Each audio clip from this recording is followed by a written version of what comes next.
ആലപ്പുഴ അരുക്കുറ്റിയിൽ സംഘർഷത്തിനിടെ വീട്ടമ്മ മർദ്ദനമേറ്റ് മരിച്ചു. പുളിന്താഴ് സ്വദേശി 50-കാരി വനജയാണ് മരിച്ചത്. അയൽവാസികളായ വിജേഷ്, ജയേഷ് എന്നിവർ ചേർന്ന് ചുറ്റിക കൊണ്ട് തലയ്ക്കടിച്ചാണ് വനജയെ കൊലപ്പെടുത്തിയെന്ന് ചൂണ്ടിക്കാട്ടി സഹോദരൻ ബാബു പൂച്ചാക്കൽ പോലീസിൽ പരാതി നൽകി. സംഭവശേഷം ഒളിവിൽ പോയ സഹോദരങ്ങളിൽ ജയേഷ് പോലീസിൽ കീഴടങ്ങി. അയൽവാസികളായ പ്രതികൾ വനജയുടെ മകനെ തേടിയെത്തിയതിനെ തുടർന്നുണ്ടായ സംഘർഷത്തിലാണ് വനജയ്ക്ക് ജീവൻ നഷ്ടമായതെന്നാണ് പ്രാഥമിക നിഗമനം. ഇന്നലെ രാത്രി 10:30-ഓടെയാണ് സംഭവം. വനജയുടെ മകൻ ശരത്ത് തങ്ങളുടെ അമ്മയെ കളിയാക്കിയെന്നാരോപിച്ച് വിജേഷും അജീഷും വനജയുടെ വീട്ടിലേക്ക് എത്തുകയായിരുന്നു. തുടർന്ന് വാക്കേറ്റവും സംഘർഷവും ഉണ്ടായി. പരസ്പരം മർദ്ദിക്കുന്നതിനിടയിലെത്തിയ വനജയ്ക്ക് ചുറ്റിക കൊണ്ട് തലയ്ക്ക് അടിയേൽക്കുകയായിരുന്നു എന്ന് പരാതിയിൽ പറയുന്നു.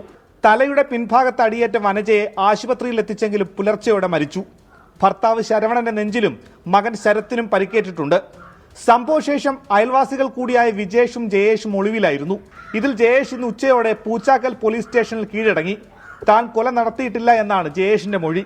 3 വീടുകളുടെ വ്യത്യാസത്തിൽ മാത്രം താമസിക്കുന്ന ഇരു കുടുംബങ്ങളും തമ്മിൽ നിരന്തരം പ്രശ്നമാണെന്ന് അയൽവാസികളും പറയുന്നു.